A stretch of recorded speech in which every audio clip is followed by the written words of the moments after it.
Familiar of a great one.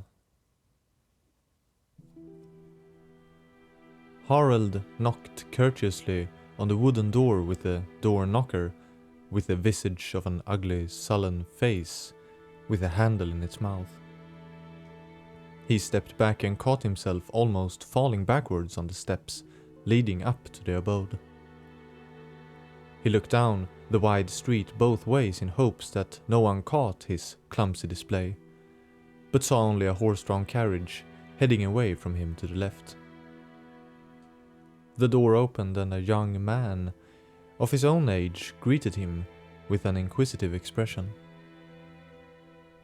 "Good day, sir. How can I help you?" Harald adjusted his collar, wrapped in a quaint holy shawl. The man looked at him doing so, and had a slight glimmer of realization in his eyes, but little else that broke his composure. "Good day to you as well. Is this Master Cole's residence?" The man prepared a reply, but once again gave him an examination from top to bottom. "Pardon? Are you with the Healing Church?" Harald smirked, feeling a bit caught off guard. "That I am. A man of the clergy. You see, I am an old student of Master Cole's. Is he in, perhaps?" He sighed. "I see. He was my dad. He passed, he passed." "My word! My condolences!" "Thank you." "Oh, what a misfortune! Most certainly. Now, I don't want to intrude." "Not at all. May I invite you inside?" "Oh, please." The man stepped out of his way, and Harald entered. The entry chamber was incredibly small, and the man had to entirely step into the hallway further inside, as Harald removed his hat and slung the coat over his arm, before following him into a room with 3 exits, excluding the one he entered through. He reached out his hand, and the man shook it firmly. "Harald?" "Dunstan." "I was inquiring about your father because of some old business we had in the past, when he was working with Bergenworth." He turned his eyes down upon the mentioning of the old institution and nodded. "I don't want to be a bother, but did he perhaps save anything from that time? Research of any form?" He kept his eyes on the carpet as he sighed deeply. When he looked up, his expression looked like he had just stepped out of bed. Yes, he did. Too much of it, if you ask me. Worked himself to death. Must have. May I ask, did you work with him long? Were you there when he left?" "No, apologies. But I must have left before he did. I was actually under the impression he was still under their employ." He nodded again, looking off to somewhere while his mind was captured by memories. "Aha. Good for you, I suppose. Bergenworth wasn't good for him. Sorry, may I ask why you left?" Well, a conflict of... just to pursue my own studies." Dunstan raised one eyebrow, becoming perplexed by the pieces he was trying to fit. "Now I work with the research department of the church, administering blood. I studied physiology under your father for a time." "Research, you say? A new kind of church, I take it." "Science is the most intricate method of the gods, sir. Or so we like to say." Sounds reasonable. So the church wants Dad's work then? It would certainly help the process. And not to mention a sort of keepsake in light of circumstances. It would be my honor if I could facilitate his work even after his death. I see. Honestly, I don't think you would want it.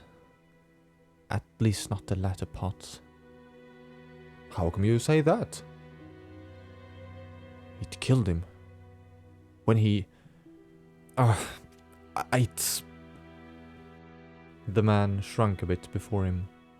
His change of posture reinforced Harald's perception of himself as a cleric, the way he realized many now saw him as. He lay one hand on his shoulder comfortingly. It must be hard, and it sounds difficult to recollect. But perhaps it will help. Perhaps I can help to lighten the burden. Dunstan blinked his eyes and inhaled sharply. He was not himself after he left. Talked about the sea and all the creatures that were living there. He became obsessed with slugs like, invertebrates? Yes, right, those. He kept talking about them and how they were some sort of augur for God. It was hard to hear and see him like that. Kept to himself so much that he wouldn't leave the house. I moved here to try and help, but I only saw what he was becoming. Dunstan brushed a hand over his forehead, then on through his hair. He was still working. Just clean out the mess. All that stuff still up in the room. But I had to get rid of all the things. Things? He had a bunch of fish and... like jellyfish. Eels and I don't know what. I don't know where he got it from. I only kept some preserved ones because they looked... I don't know. More like ornaments, perhaps. I see.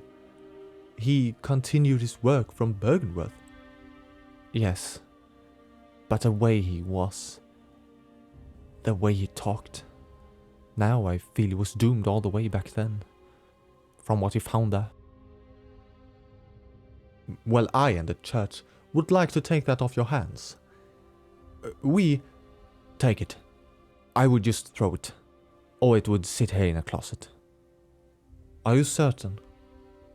Well, why is it so interesting to you, if I may ask? Oh well, the church explores many divine fields, such as the ocean. However, I cannot argue for what your father found in his work. Whatever it is, it would surely be enlightening to some degree to our veteran teams of researchers. Yeah, I understand that. It's just strange to me that... It seemed bizarre, it's all. I understand. The best I can do is make sure that whatever discoveries your father stumbled upon, even if they may appear malicious, we can surely shine a more positive light on the whole truth they attempt to reveal.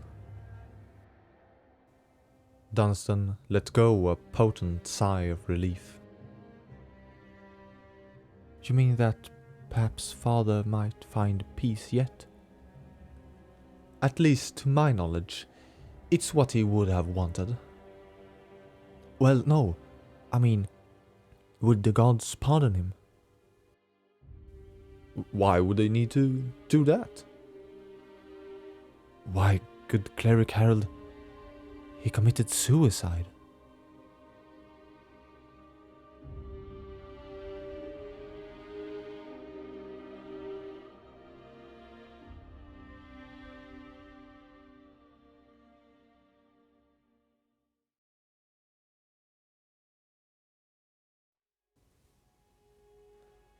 Harald walked into his small research room where he had, during the past days uncovered the findings of his old master, now carrying one of the glass jars his son had kept after his departure. To his dismay, the recording seemed very convoluted, entangled in seemingly confusing misconceptions of other theories that he could not fully connect with. Within the jar was the preserved remains of a crab, missing one of its claws and of a completely uncanny white hue. The little specks that shimmered over its form, as seen through the lens of glass and formaldehyde solution, was not just some trick of the eye, as the son believed, but little invertebrate creatures of foreign species. Even within such a solution, they kept moving around, making it seem like the very dead crab glittered with lights. He emptied the container and placed the crab onto a platter. Having disinfected his gloves and tools, he started to delicately scrub the little creatures from it. They looked like the strangest form of aquatic insects, translucent little worms that caught the light in the strangest fashion, almost like they emitted it themselves on occasions. Additionally, the only thing that suggested them to be alive was the very rare display of persistent movement, but it was incredibly sluggish. From the notes and past experience, he recalled how the same creatures had been discovered on the carcass of the anomalous creature from a fishing hamlet. He had never been himself, but seen illustrations of the thing. A marvel of nature indeed. Peak of evolution, he recalled himself to have thought, and subsequently thought it a shame upon hearing it supposedly had been pregnant. But regarding his work was the affinity the body had with the little creatures currently before him. Someone knocked on his door, and he just about managed to turn when a woman peeked her head inside. It was Lady Elvina, accompanied by another woman he did vaguely recognize, but thought it mostly due to the shared likeness between the two. "Ah, here he is." She turned back to the other woman, opening the door fully. "How'd it work, this lad?" He nodded to greet the other woman, by which point Elvina introduced her. "Dr. Kim. How is the work coming along, Harald?" A bit slow, sorry. There's so much extra among these papers. Then there is..." He gestured towards the contents of the table before him. Quite. Well, Kim here just presented what you've submitted to the administration. Oh, already? Indeed. Things need to move fast around here. Come along now. Without further prompts, Elvina stood to the side in the doorway. What is it about? I don't think I should leave it like this. We'll have someone take care of it. Everything here is to be moved anyway. I see. What? With an annoyed sigh, she motioned for him to hurry outside. Once he did, two other gentlemen were quick to enter in his stead, swarming over the workplace as the two women walked down the hall to the center stairwell. You are moving up a floor. Kim started. Now listen good. Whether you like it or not, the responsibility falls firstly onto yourself. Others can likely take it with a straighter head on their shoulders, but you've got a head start in experience. Now then, know about the beastly cases? It was something he thought utterly random to bring up, and he was left only shaking his head. No, I thought so. Well, it is quite the unfortunate side effect of the blood administration. We can only conclude as much. What? Truly? Yes, yes. Nevertheless, there have arisen theories as to a cure. Lady Luna became absolutely livid by your reports, and believes a cure lies within these phantasms. Harald stopped, but when the two others did not, he was forced to hurry after. A cure? Of course. A preventative measure we intend to administer at the same time. That should do the trick.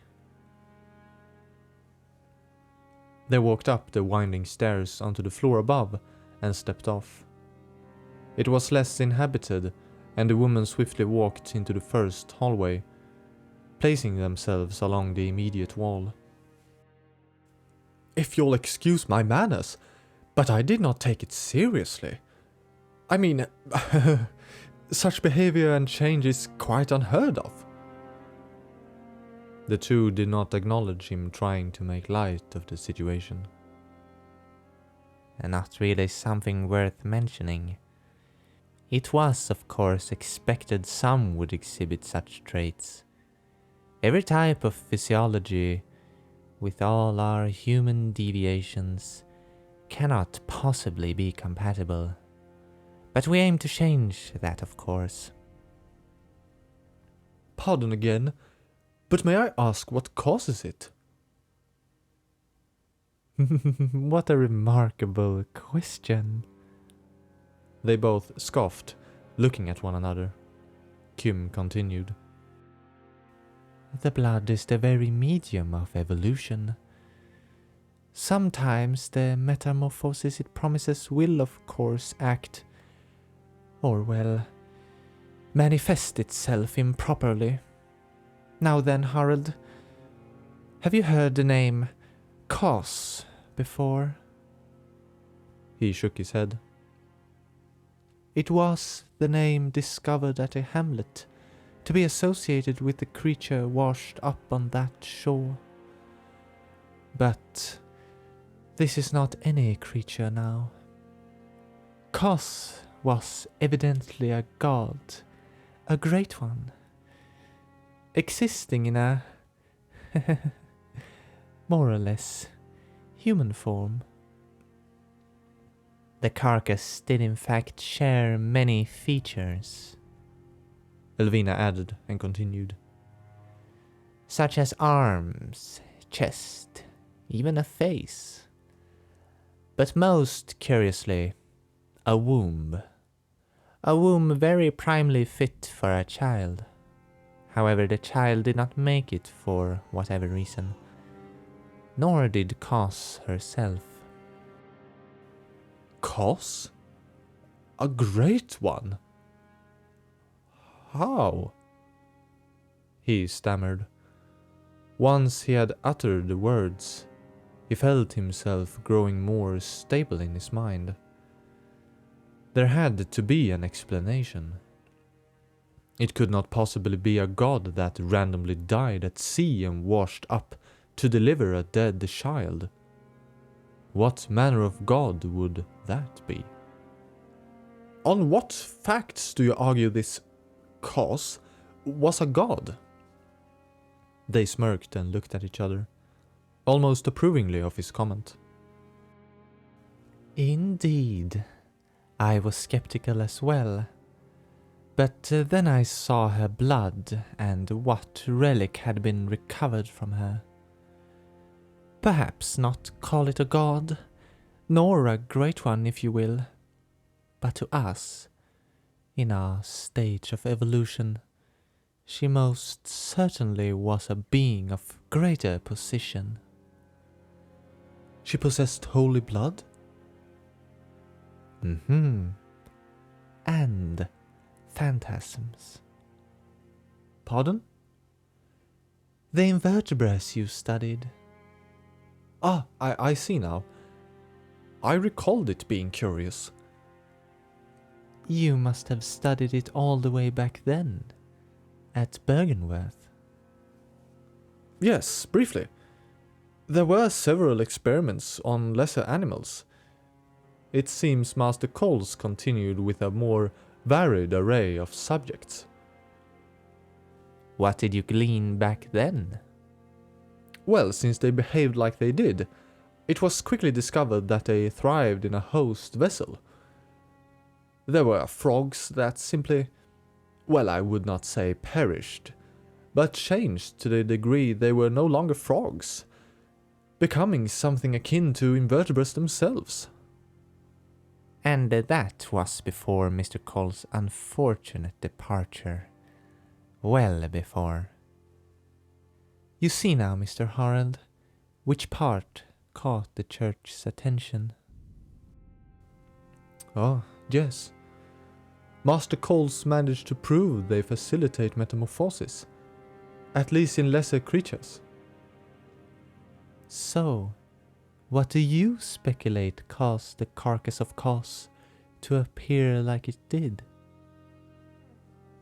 His mind immediately interpreted Kim's question as meaning why Kos had died, and he felt how his nerves started to falter, similarly to how they had done during his slow uncovery of Cole's research.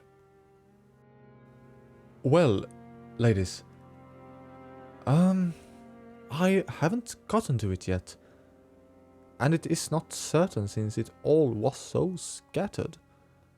But there might be clues as to what brought the master to the end. Do tell. Elvina said without much sympathy. He started noting it down more and more. His hypothesis that the, phantasms was a perfect fit for symbiosis with the human body. The two women nodded simultaneously. After what he considered successful cases on various mammals, of which I did not glean the visible result. Pardon, but what kind of mammals? There were rats and mice at first. At least I deduced so. Then he gradually acquired more unconventional specimens. Dogs and pigs, notably. And judging by his cases, it did work. They changed. Their behavior changed, and he speculated it was because the phantasms congregated in the brain. And? Well, he took his own life. And I think it was due because he did it to himself. I mean, he always speculated about the effects on a human host. And well, he had references. The whalers of the hamlet, where Kos ended up. Yes. I can only assume based on what I've heard. But it seemed he might have willingly allowed the phantasms into himself. Kim inhaled while nodding, glancing between the two of them. Elvina looked off to the side, tracking a man walking on the opposite end of the central curving stair. She eventually glanced in his direction. You know why he failed? Does anyone? Can anyone? Tch, that's what we plan to find out. But what did he lack that Kos had? The components we just so happen to have in abundance. Blood. Correct. Now come. The two headed down the corridor. It seemed very empty, judging from the floor below, where one could hear activity from every door. Here he only thought to distinguish one pair of voices coming from somewhere, and of course the bustling murmur that travelled up from the center and into the hall. They came upon a door that once opened, revealed to them a large room where Lady Luna looked up at them. She was retrieving variously shaped glass containers from a box on the floor onto a long table standing in between them.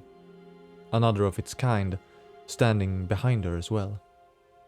It was rather empty inside, save for several crates and boxes in their state of unpacking.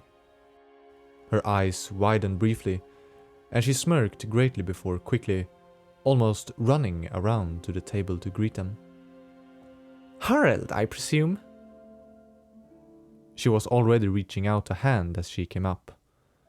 He grabbed it, and she tossed it up and down in her grip, him not being fully prepared to match her pace, and unfortunately returned to her a limp greeting. Yes, that's me. Luna, a pleasure. You and I go back quite a bit, don't we? I suppose we do. But you were in a more earlier term, am I right? The very first. It's strangely good when I get to become acquainted with old colleagues through the church.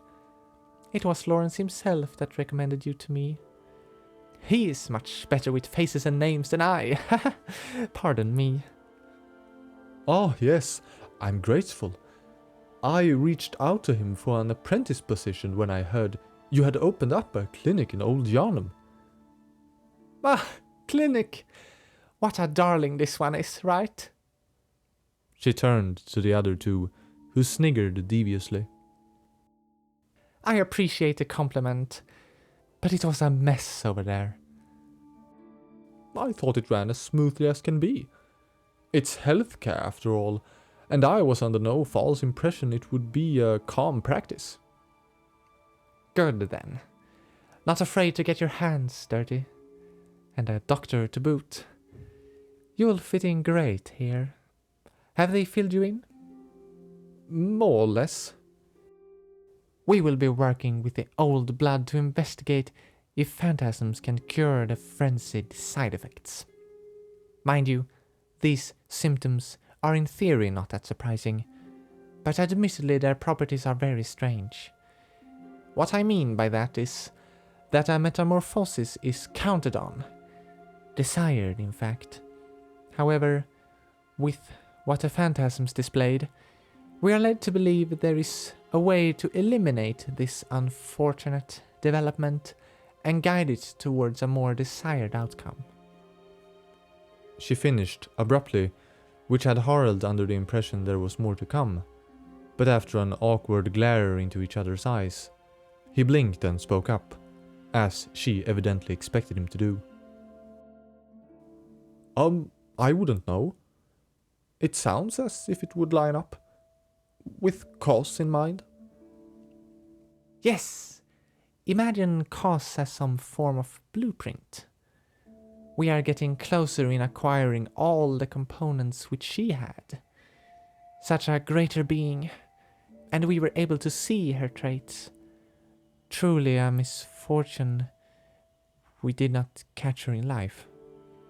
I firmly believe she could have guided us herself. She drifted away from her excitable demeanor during her speech, like someone else in the room was grabbing her attention, distracting her with unpleasant mentionings. But in the end she shook her head lightly and had her smile return. Ah, but less daydreaming. Let's get all that stuff up here and start working.